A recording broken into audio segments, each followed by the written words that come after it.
You are listening to the Next Play podcast, the playbook for high-performing leaders who want to exceed their full potential.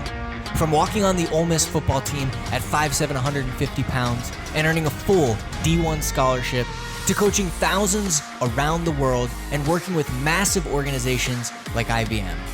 I've learned countless lessons that I'll be sharing right here with you. Join me as I interview some of the most successful people so you too can learn how to focus on always moving forward by deciding, planning, and executing on the next play relentlessly. This is Richie Contartesi with the Next Play podcast, and I have a guest today that I'm really, really excited about. He's a good friend of mine, someone that I got to work with 4 years ago? Something about like 4 years ago. 4 years already, ago. Yeah.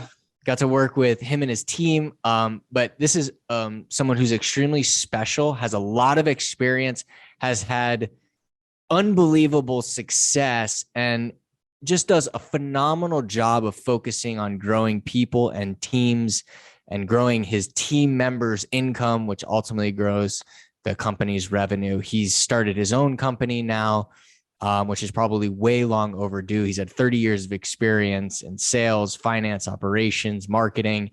The guy is a leadership pro and an Alabama football fan, which is unfortunate in the SEC West because Ole Miss is just reigns. They are the ultimate champions in the SEC West. So, but Dennis, thank you so much for being on the show. You keep thinking whatever you want to think, Richie. For sure. I do support Alabama because Ole Miss doesn't get to the playoff. So my only team is Alabama that I'll support. So I do support them though. But man, thank you so much for being on the show. Super excited to have you. Thank you. It's great to be here. Yeah. So let's jump right into it, man. I want to talk today about leadership. I want to talk about you, how you view people, how you grow people, because you just do such a good job of it. And you do things when you don't have to, like mentor former employees because you care. Like people don't do that. So walk me through, how did you get into business? 30 years leadership. How did you get into business? Sure. Well, it's actually, I'm a little older than that. I spent 10 years trapped inside a CPA firm before I actually got into the insurance business. And I was always, as a CPA, I was always more sales orientated than technically orientated. And there's one particular afternoon, I had brought in a rather large client for the office. And the next day, the managing partner came in to, I didn't even have an office then. It was a cube. I was a senior manager at a national firm. And the managing partner came into my office and he says, I see you got this, big new client. And I said, yeah, it's somebody that I went to university with. And he looked at me and he says, well, next time, pal, he says, don't you ever commit this firm to a fee again without a partner there. And I've been there 10 years. And so I thought about that for a couple of hours and handed in my resignation that afternoon and said, I'm not going to do this for the rest of my life. And so I was going to start my own public accounting firm. And back then, to start a company, you needed a pad of paper. Fax machines hadn't even, been invented yet. So a pad of paper and a photocopier and some pencils and an adding machine, and you're off to the races. And so, but I did want to have a big sign on the front of the door and some rent. So I went to a friend of mine that was a banker at the time. I was, taking out a unsecured loan against my house. And as I was about to sign this, she said, you know what, I don't want you to sign this. She pulled it away from me. And she said, I want you to go talk to this fellow in town. His name was Rick Gulliver. He says he just bought a small agency from his dad, and he's looking for a finance person. And I said, well, okay. I was expecting our first child at the time. I said, one's got a paycheck and benefits, and the other one has a loan and no benefits. So maybe I should go talk to this guy. Mm-hmm. And we got along, and long story short, I took the job. And within the first 6 months, I bought into the agency. It was a small, agency of about $1.5 million in revenue. And we ended up growing that into today what is known as Hub International, which is a $2+ billion insurance brokerage firm. So so it was just kind of by accident, like a lot of people get into insurance. But wow. Okay. So why did you leave that company? so believe it or not, I was asked to leave, and the reason being is that there was just a different philosophy around people. And we were owned by a private equity firm, and I approach business from a people person first. I always say, if you can make people happy at home, then they'll be happy at work. If they're not happy at home, they can't be happy at work and they won't perform. And so I focus on people, and so it was just it was a parting of ways in terms of different philosophies as well as was. So that was back in 2010. Got it. And so where did you go next? So after that, I did some consulting on my own, and then I landed with Regions Insurance. Was recruited to come to Regions Insurance here in Birmingham, and so born and raised in Canada, then moved to Chicago, and now I'm living in the South among the SEC land.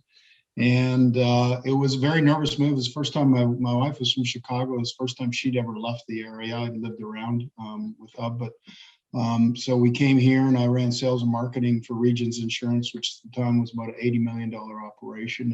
And with the help of everybody on the team, we grew that to about $150 million. And then I left there right after, just before the bank sold the operation to Truist Bank, and it became McGriff Insurance. How did so you basically doubled the revenue, and what period of time? That was from 2013 through 2017. And so it was a combination. We did a number of acquisitions, but we were fortunate. I mean, for the first 2-3 years, we averaged double-digit organic growth as well. So that sort of fueled that and that growth as well.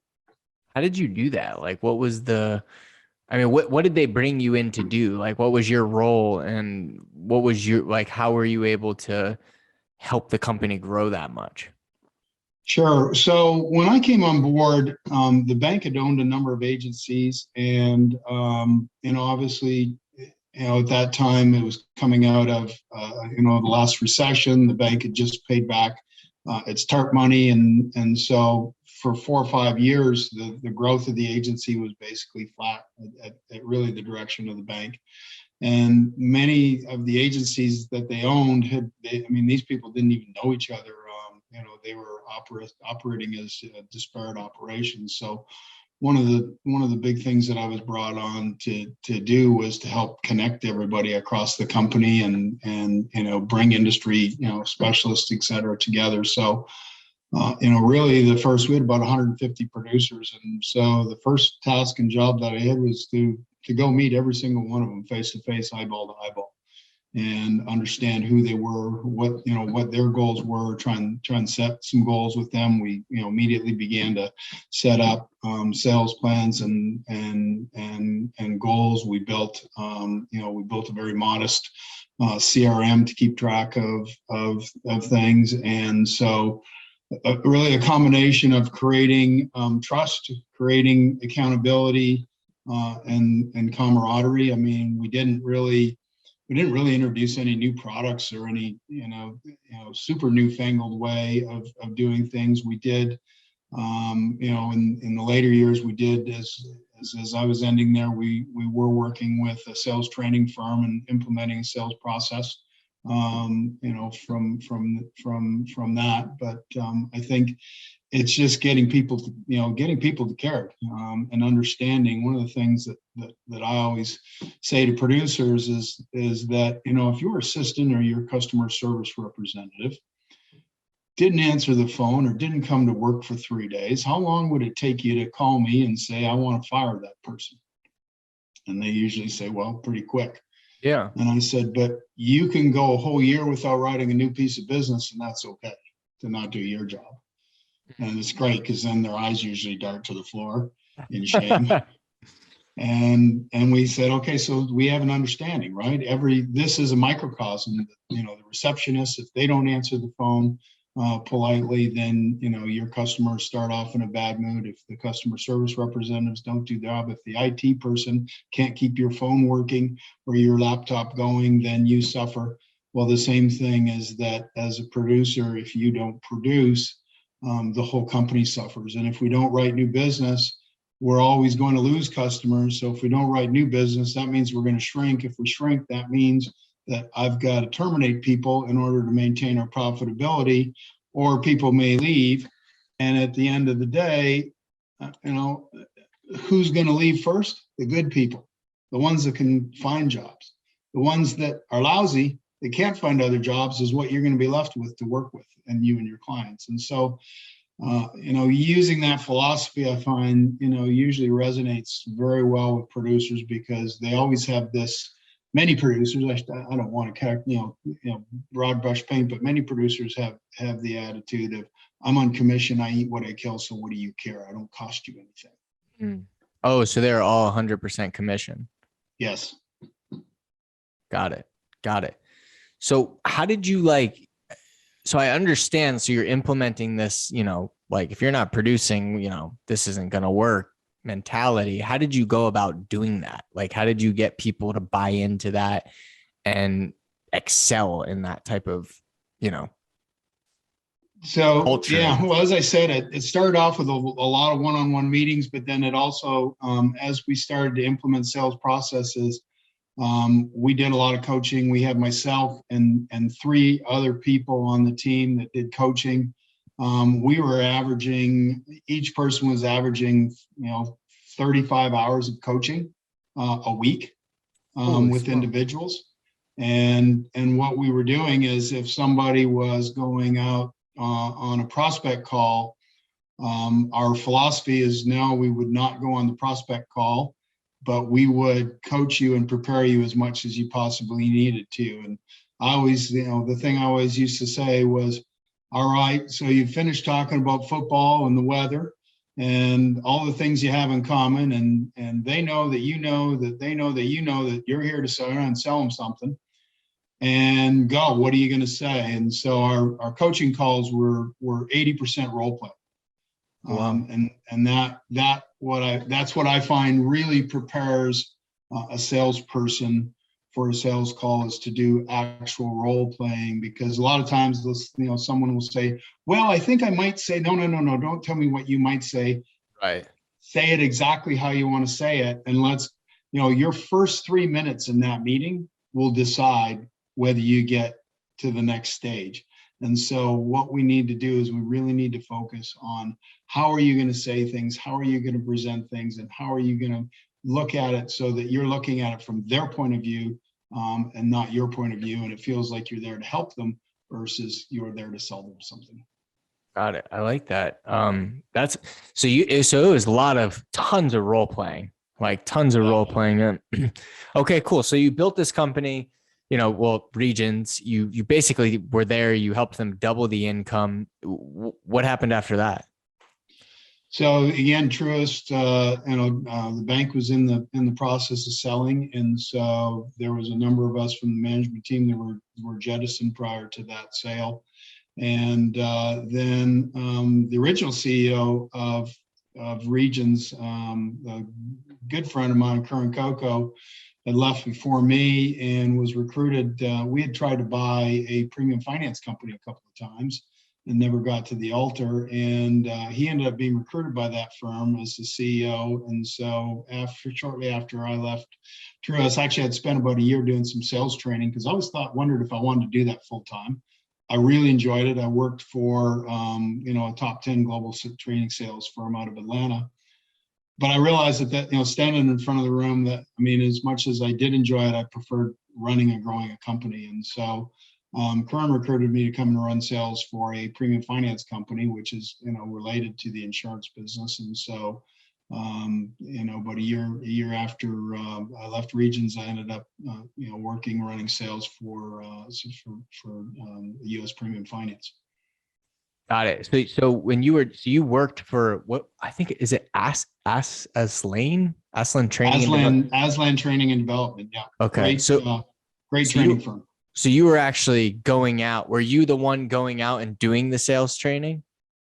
Yes. Yeah. So it was, I worked as a consultant, a 1099 model, and it was a combination of developing our own clients. But I was very fortunate at the time, and they had just picked up their largest client of their history, and they needed a whole bunch of people to go out. It was training call center reservation people at an international airline. Which was really interesting in and of itself. And it was a one-day training program, and in a 4-month period, I think I gave the same program, something like 70 times in a row. Oh, so you were just done. Yeah, there were some days I'd say to myself, okay, did I say that already, or was that yesterday, or is that tomorrow I'm going to say that? It was it was Groundhog Day for a while there. But it was a great experience. But I did find that just, again, it wasn't fulfilling my passion, because I was helping people, but it wasn't something that was consistent. That was on a daily basis that I could, really see somebody grow and develop as a person and in their career over a longer term. It's just training, and then I hope you use that notebook that you just took all the notes in, and you move on. Right. That's right. I learned an awful lot at that company. They've got a very, very unique approach. It's a really unique group of people.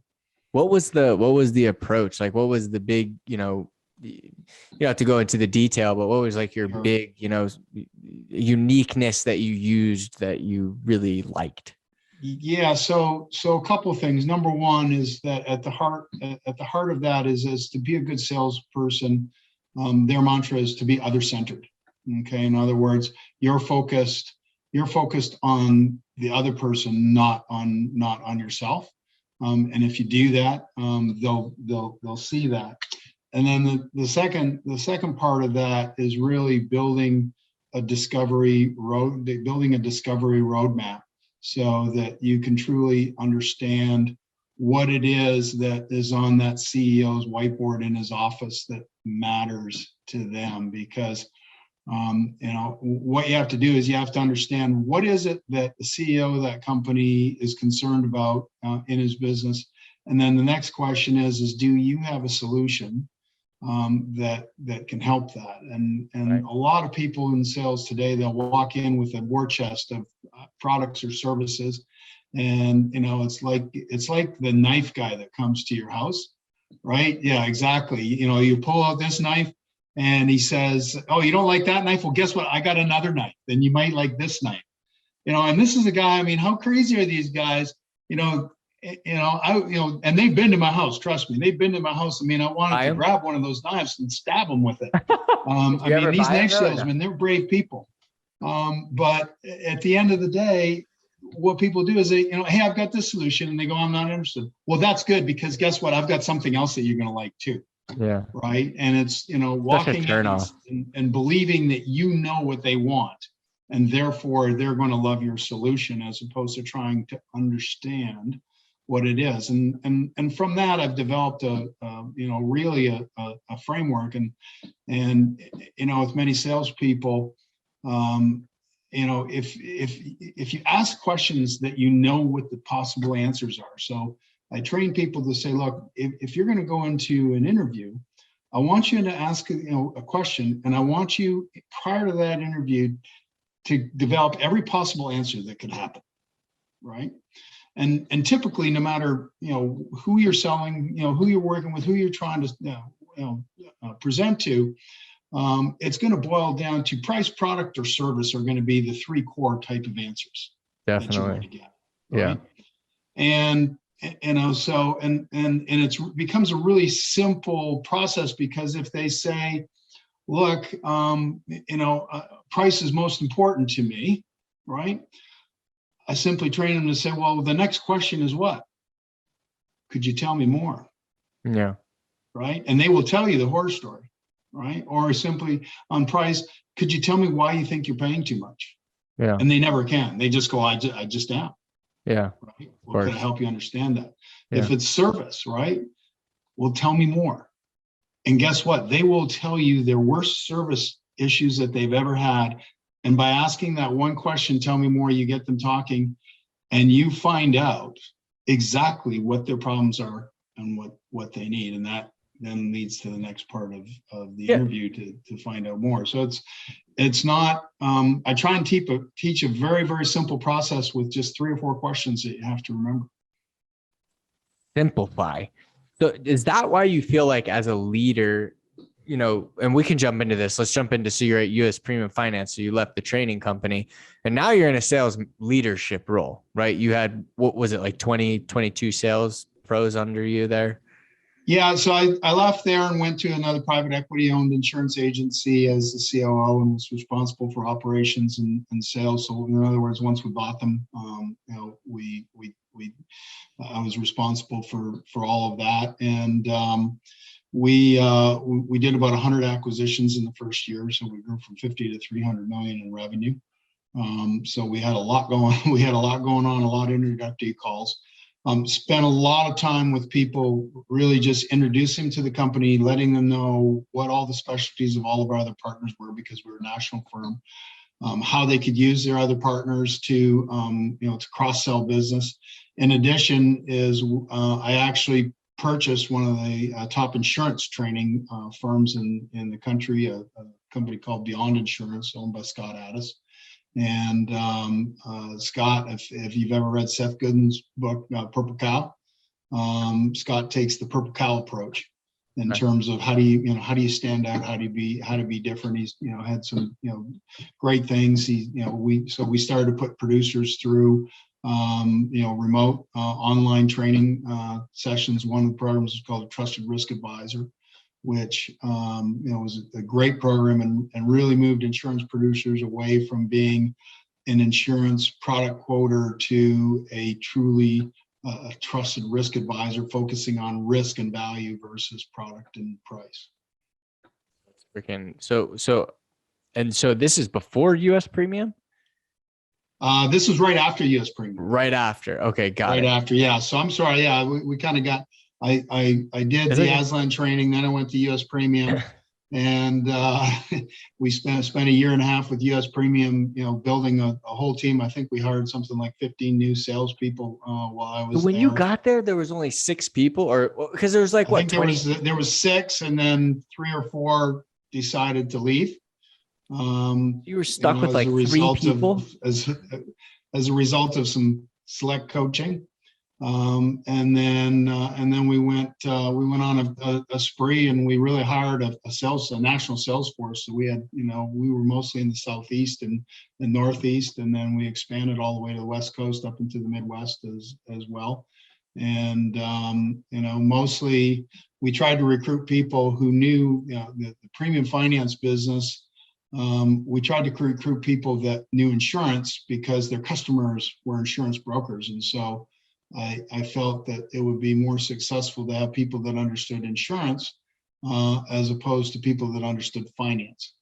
Because if they understand insurance, they're going to relate, be more relatable to their customers. Got it. So how did you hire? Like, I just want to stay here for a second, because a lot of sales leaders struggle for sure with hiring top talent.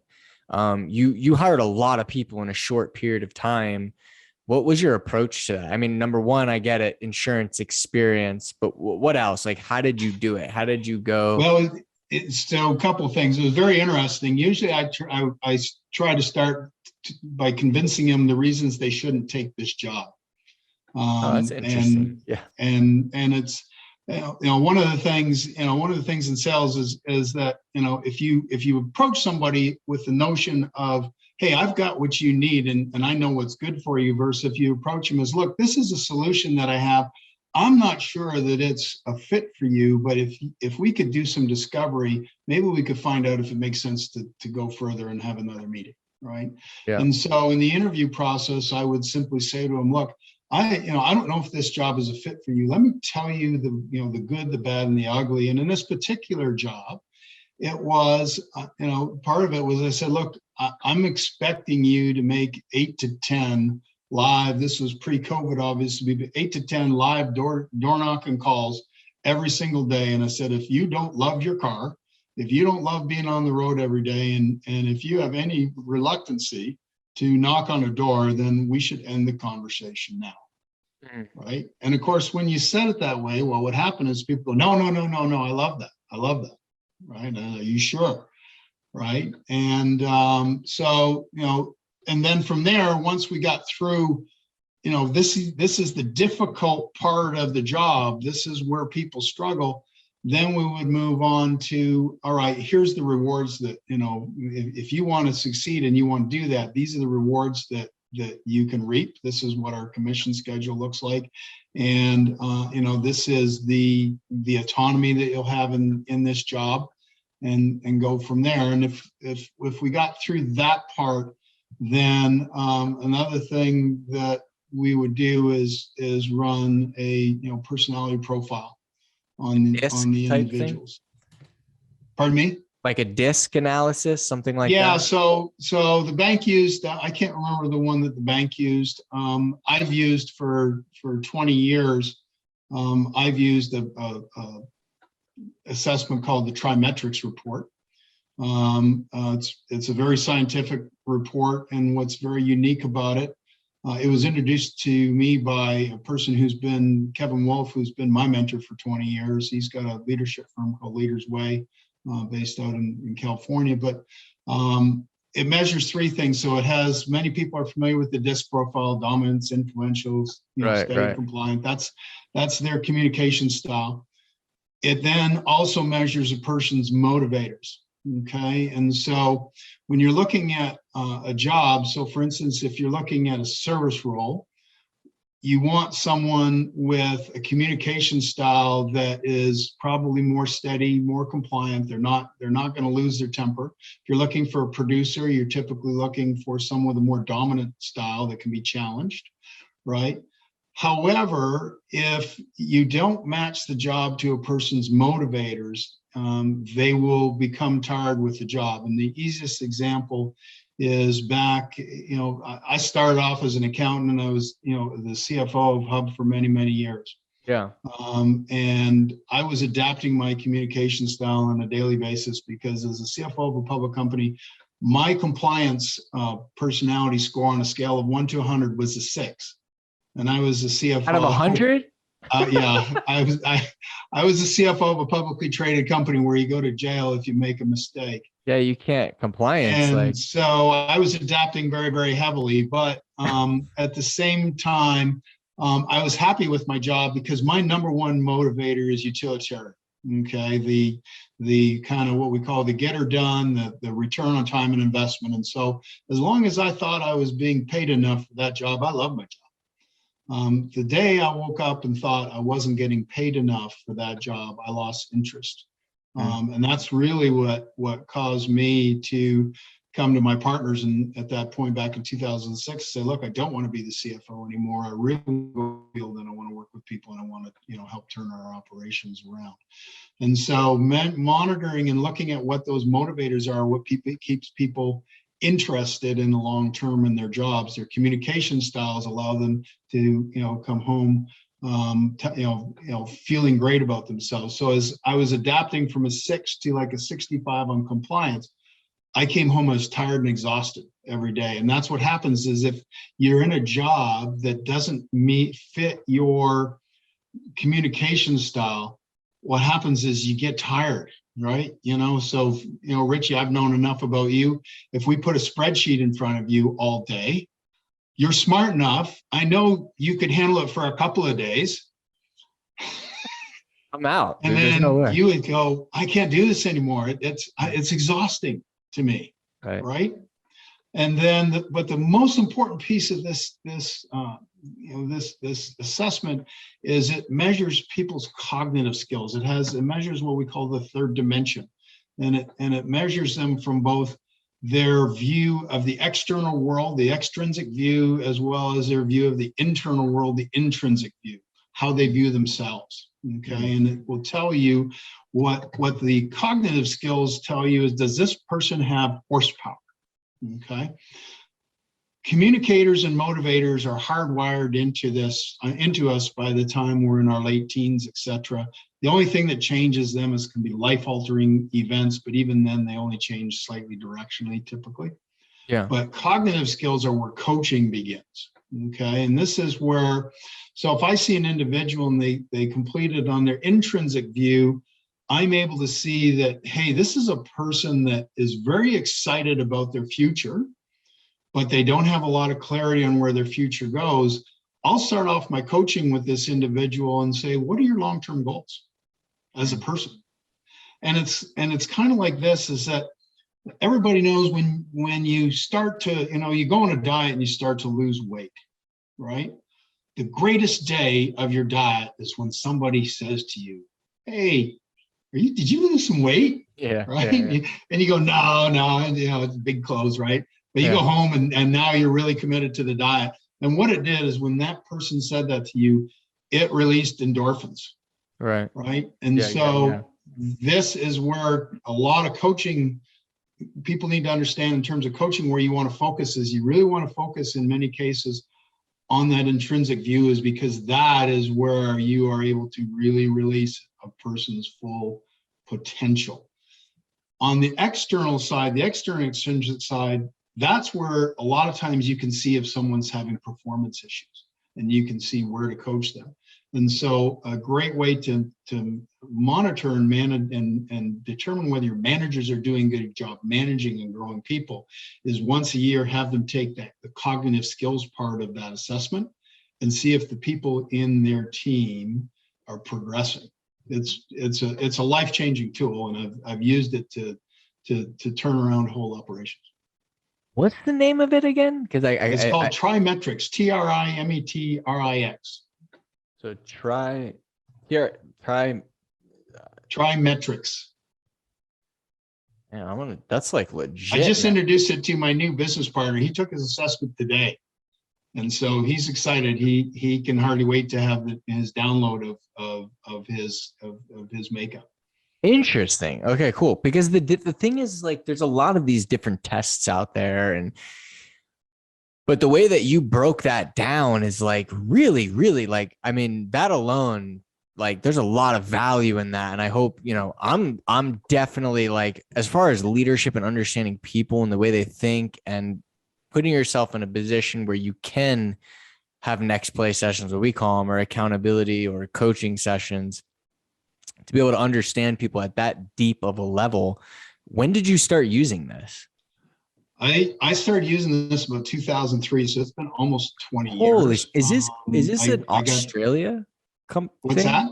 Is this Australian or is this?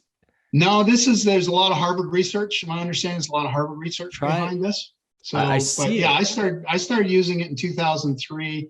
Around 2007, I actually got certified through the group that was using it. So if anybody's interested, there's a company called Leaders Way. It's about $150 for an assessment. It comes with a download of the individual. If you're skeptical, here's what I'll tell you to do: is do it on yourself. They don't know who you are. They've never met you. And they will tell you things about yourself that you didn't know.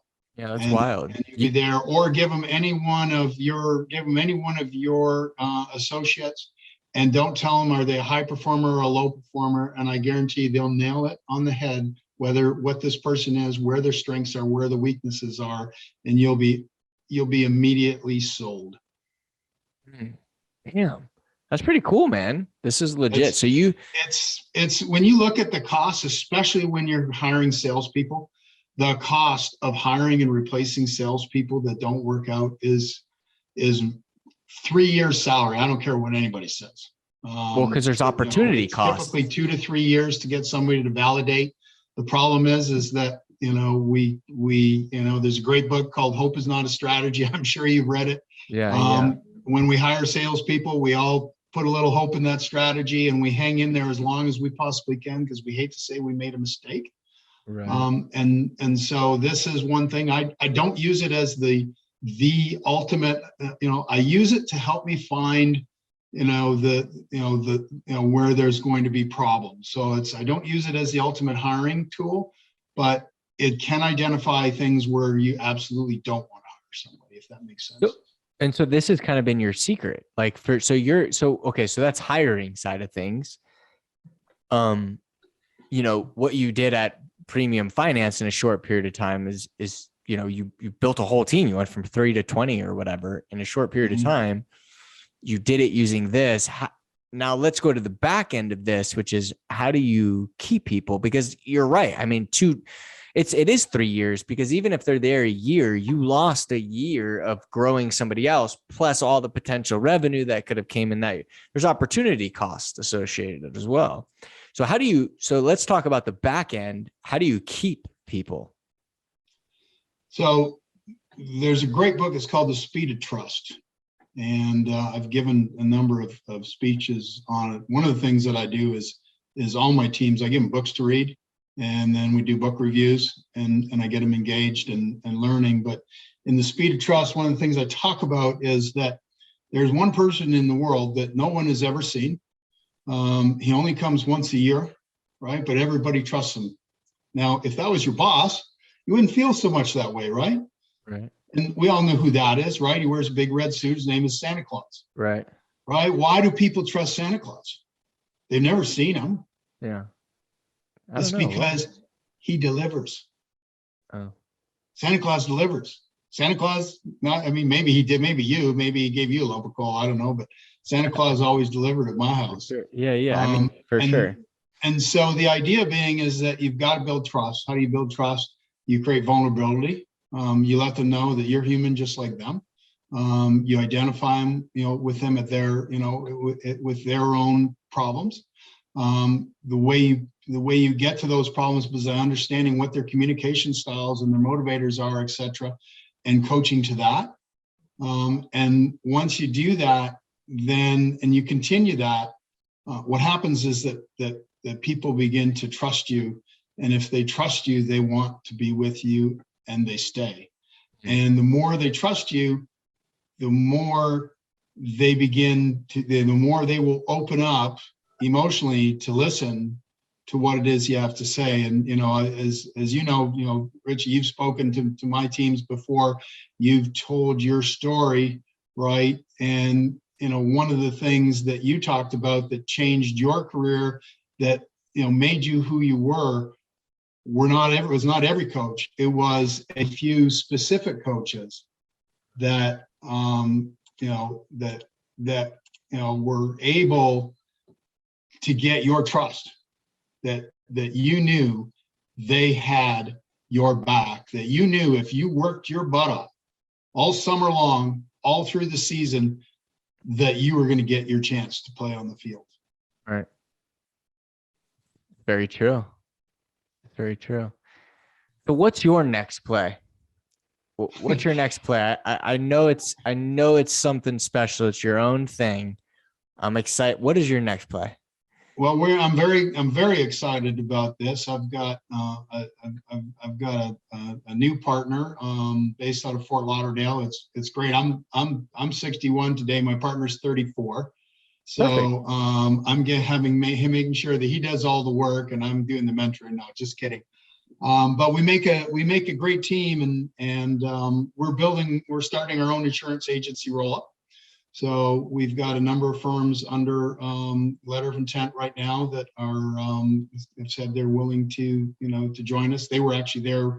I got involved in November. They, my partner Zain Hassan had already put all of this together.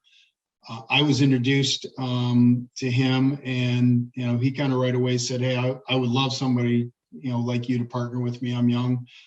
He's one of these people that's that really attracted me. He wants to learn every single day. He's an avid reader of books, and our first night at dinner, we started to share some of our favorite books.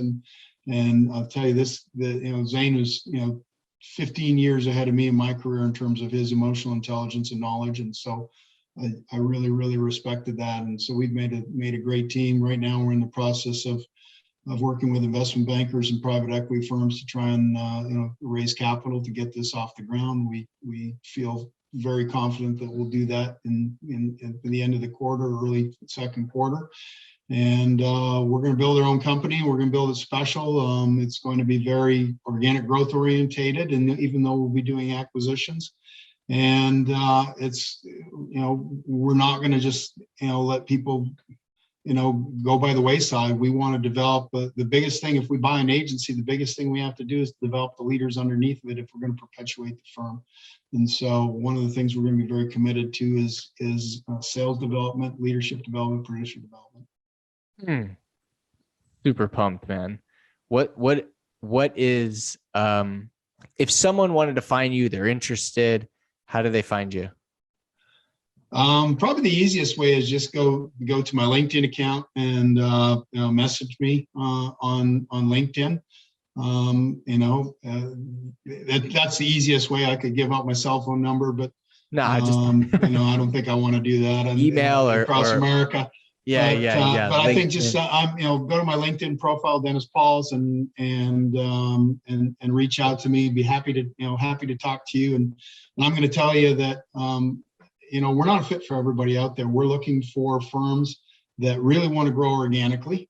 We have a big cross-sell play within our operation. We're combining both P&C benefits firms and professional employment organizations. We think there's a big cross-sell opportunity there. So we're interested in people. We're interested in producers who have books of business to buy them, to be able to help them grow. So that's the easiest way to get hold of me. Awesome. And it's DENNISPAULS. Yeah, that's correct. Yeah. And Dennis the name of Pauls. our company is RTA Risk Transfer Advisors. RTA Risk Transfer Advisors. If you're interested, definitely reach out to him. He is the man. Shared some awesome nuggets. I'm just another guy trying to make a living, Richie, just like you. Yeah, but you're a grinder. You don't have to be doing what you're doing. You're a grinder. What's that? You don't have to be doing what you're doing. I had a couple months off this fall, and I realized I need to be doing what I'm doing. Or bored. Yeah, I mean, that's the thing. Everyone's like, "Oh, I want a laptop lifestyle," and I've gotten to the point in one of my businesses where I could have easily just chilled. I didn't have to speak. I didn't have to do anything. And within sitting at my desk, and it was empty, and I was like, "I'm bored. This sucks." So that's when I figured out that I don't want that. Some people do, but it's not for me. So I'm happy doing 50 hours of calls a week, and just getting after it. One of my things, it's interesting. Top characteristics of producers, and one of my favorites is producers work on Friday. And I love taking Friday afternoon, and a lot of times I purposely jam up my Friday afternoons, so that at 5 o'clock on Friday, I've knocked it out of the park on Friday, and I go into the weekend. I typically, do not work on Saturdays and Sundays. I plan to get my work done by Friday at 5. But when I end my day on Friday, I am jazzed, I am pumped, and I am ready to have a fantastic weekend with my family, and really enjoy my weekend, as opposed to, gosh, I played golf on Friday, and now I got to work on Saturday, or I got to do this, or I got to catch up on Monday, etc. I really encourage everybody to try doing that. I think it makes a big difference, and as you know, it's the 1%ers, right? Absolutely. So good. Listen, Dennis, I really, really, really appreciate you being here on the show and what you shared today. So thank you, man. I really, really appreciate having you. Awesome. Thank you. All the best, Richie. Thank you for listening to this episode of the Next Play podcast. If you liked the show, make sure to leave us a review. For more resources, visit relentlessuniversity.com or download the free Relentless University app. And if you're interested in having me speak at your next event, visit relentlessrichie.com. Until next time.